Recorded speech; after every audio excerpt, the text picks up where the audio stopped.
Hello, chosen one. Let me start by reminding you that your arrival at this moment is no accident. You didn't just stumble upon this by chance.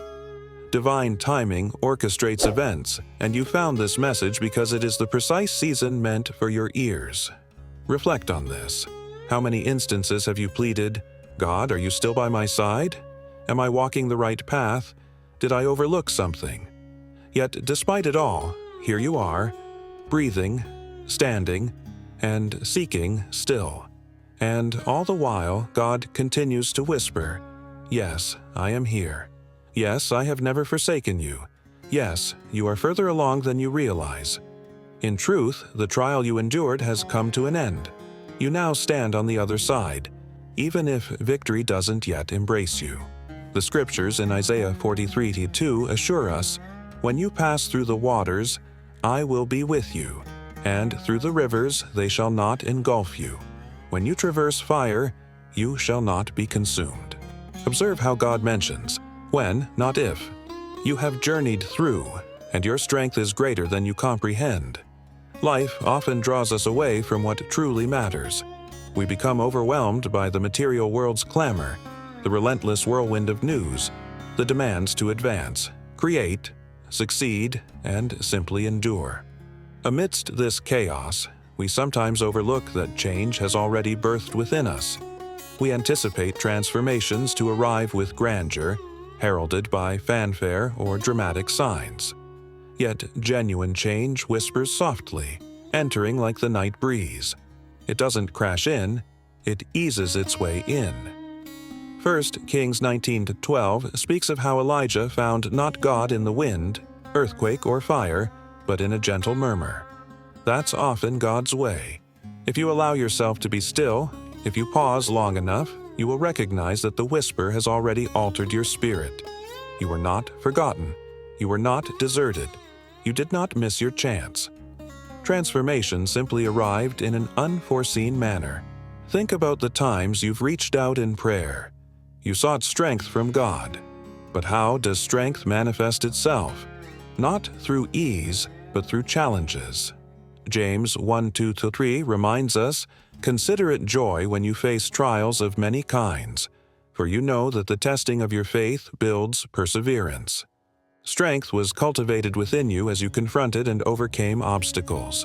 You yearned for love, and love appeared not just through easy moments or comfort, but often through heartaches, through the act of letting go, revealing that God's endless love within you never depletes.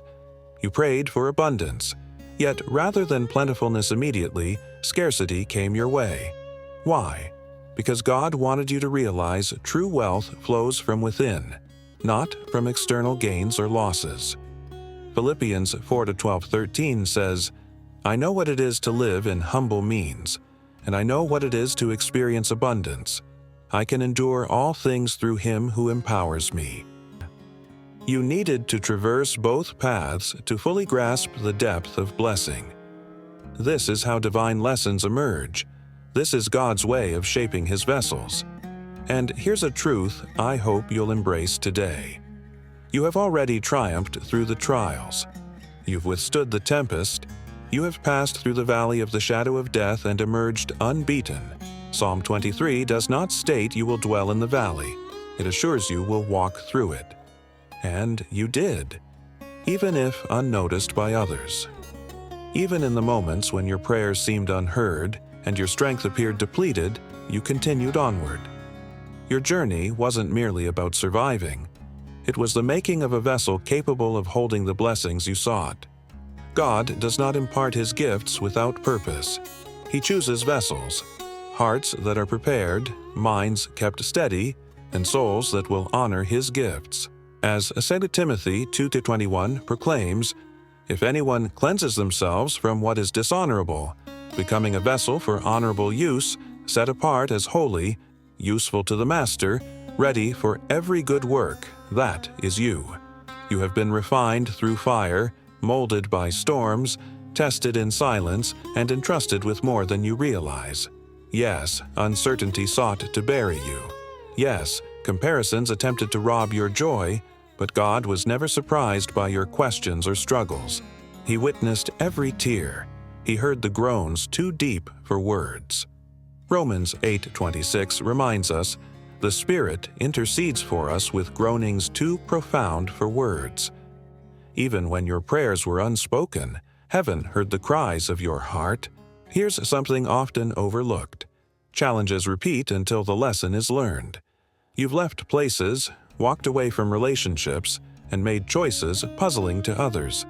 But beneath the surface, you knew they were not safe for your soul. That wasn't weakness, it was wisdom. That was faith. You passed those unseen tests. And now a new whisper from heaven calls to you. The trial has concluded. You are stepping into the realm of blessings. The life you have prayed for isn't far off. Indeed, it's closer than you imagine.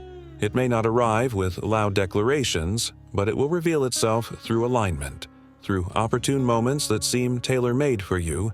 For this journey has never been solely about what you'd acquire. It's about who you have become. And you, my dear friend, have become someone heaven can rely on. You are now someone who won't lose their way in times of blessing. God entrusted you with storms, and throughout you remained faithful. Now, He's prepared to entrust you with favor. Deuteronomy 28:12 assures us that the Lord will open His treasury, the heavens, to provide rain for your land in its season, blessing all the efforts of your hands. The rains will arrive. The season is shifting. The test is in the past. I know it didn't seem like you were succeeding. It felt like defeat.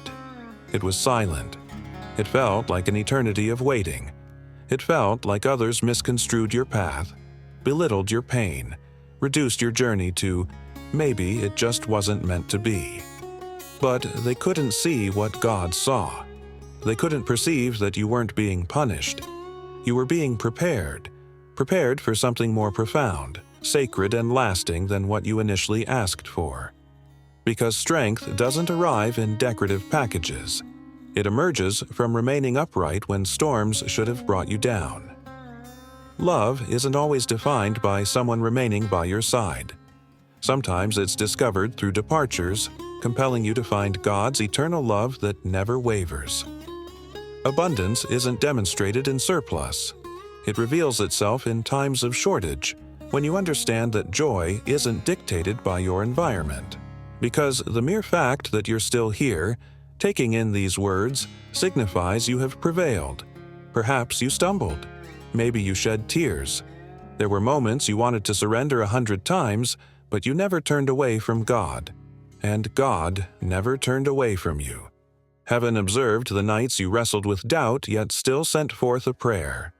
Heaven saw the mornings you persevered when you felt drained of all energy. Heaven noticed each step of faith you took, even if it was unsteady. That is the essence of passing, not in flawlessness, but in perseverance. And don't overlook this. The test wasn't confined to a classroom with clear questions and answers. The true test was woven into your everyday life, in the quiet choices that went unnoticed by others. In moments when you felt unseen, God was attentively watching. You have traversed through loneliness. You've faced misunderstanding. You've endured rejection. And none of these broke you.